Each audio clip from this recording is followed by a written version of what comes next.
Russia Ukraine യുദ്ധത്തിന്റെ പേരിലാണ് America പല രാജ്യങ്ങൾക്കെതിരെയും ഇപ്പോൾ നിലപാടെടുക്കുന്നത്. ഇന്ത്യക്കുള്ള അന്യായമായ താരിഫ് വർധനയ്ക്കും കാരണമായി ട്രംപ് പറയുന്നത് ഉക്രൈൻ റഷ്യ യുദ്ധം തന്നെയാണ്. റഷ്യ അമേരിക്കൻ ബന്ധവും ഇപ്പോൾ ഏറെ വഷളായ ഒരു അവസ്ഥയിലാണ്. എന്നാൽ അമേരിക്കയുടെ ഭാഗമായ അലാസ്കയ്ക്ക് സമീപം റഷ്യയുടെ യുദ്ധ വിമാനങ്ങൾ എത്തിയത് ഇപ്പോൾ എല്ലാവരെയും ഞെട്ടിച്ചിരിക്കുകയാണ്. റഷ്യയുടെ തന്ത്രപ്രധാനമായ ബോംബർ വിമാനമായ TU-95, 2 Su-35 യുദ്ധവിമാനങ്ങൾ എന്നിവയാണ് അലാസ്കയ്ക്ക് സമീപം വന്നത്. റഷ്യൻ യുദ്ധവിമാനങ്ങളുടെ സാന്നിധ്യം തിരിച്ചറിഞ്ഞതിന് പിന്നാലെ വ്യോമാതിർത്തിയിലേക്ക് പ്രവേശിക്കുന്നത് തടയാൻ യുദ്ധവിമാനങ്ങളെ അയച്ച് അമേരിക്ക പ്രതിരോധം തീർക്കുകയും ചെയ്തു. അലാസ്കയുടെ വ്യോമാതിർത്തിയോട് ചേർന്നുള്ള അലാസ്കൻ എയർ ഡിഫൻസ് ഐഡന്റിഫിക്കേഷൻ സോണിലാണ് ഈ റഷ്യൻ വിമാനങ്ങൾ എത്തിയതെന്ന് North American aerospace defence command വാർത്താക്കുറിപ്പിലൂടെ പറഞ്ഞു. ഒരാഴ്ചക്കിടെ ഇത് 3-ാം തവണയാണ് റഷ്യൻ സൈനിക വിമാനങ്ങളുടെ സാന്നിധ്യം ആ മേഖലയിൽ ഉണ്ടാകുന്നത്. റഷ്യൻ വിമാനങ്ങളുടെ സാന്നിധ്യം തിരിച്ചറിഞ്ഞതോടെ അതിനെ തിരിച്ചറിയാൻ ഒരു E-3 sentry command and control വിമാനവും 2 F-16 യുദ്ധവിമാനങ്ങളും 2 KC-135 സ്ട്രാറ്റോ ടാങ്കറുകളും നിയോഗിച്ചതായി North American aerospace defence command അറിയിച്ചു.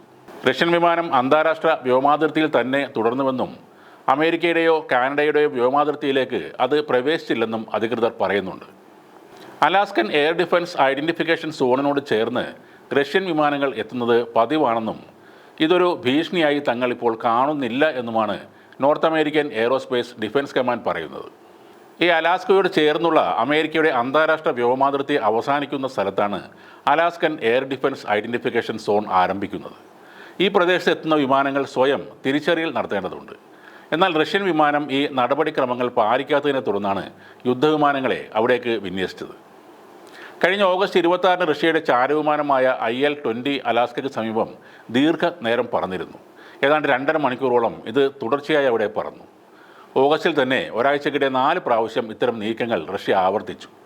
അതിനു മുമ്പ് ജൂലൈ, ഏപ്രിൽ, ഫെബ്രുവരി തുടങ്ങിയ മാസങ്ങളിലും റഷ്യൻ ചാരവിമാനം അലാസ്കയിൽ നിരീക്ഷണത്തിനായി എത്തിയിരുന്നു.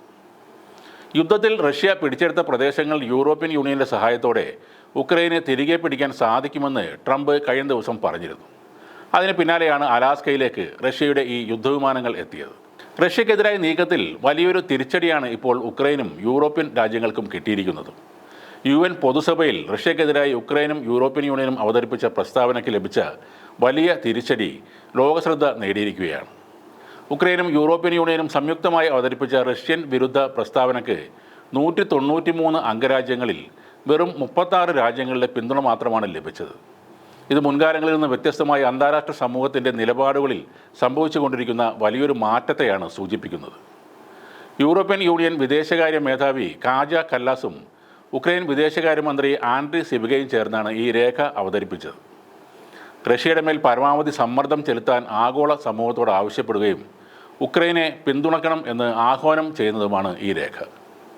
പക്ഷേ ഈ സംയുക്ത പ്രസ്താവനയെ ഹംഗറി ഒഴികെയുള്ള 26 യൂറോപ്യൻ യൂണിയൻ അംഗരാജ്യങ്ങളും Albania, Andorra, Australia, Canada, Japan, Monaco, New Zealand, Norway, Britain എന്നീ രാജ്യങ്ങളും മാത്രമാണ് അംഗീകരിച്ചത്. ബാക്കിയുള്ള രാജ്യങ്ങൾ ഈ പ്രസ്താവനയെ അംഗീകരിക്കാൻ തയ്യാറാവാതെ ഇരിക്കുകയും മനഃപൂർവ്വം അതിൽ നിന്നും വിട്ടുനിൽക്കുകയും ചെയ്തിരുന്നു. അമേരിക്കയുടെ കാൽക്കീഴിൽ നിന്നും ലോകം തെന്നിമാറാൻ ആഗ്രഹിക്കുന്നു എന്നതിൻ്റെ സൂചനകൾ കൂടിയാണ് റഷ്യയോട് മറ്റുള്ള രാജ്യങ്ങൾ കാണിക്കുന്ന ഈ അനുകൂല മനോഭാവം.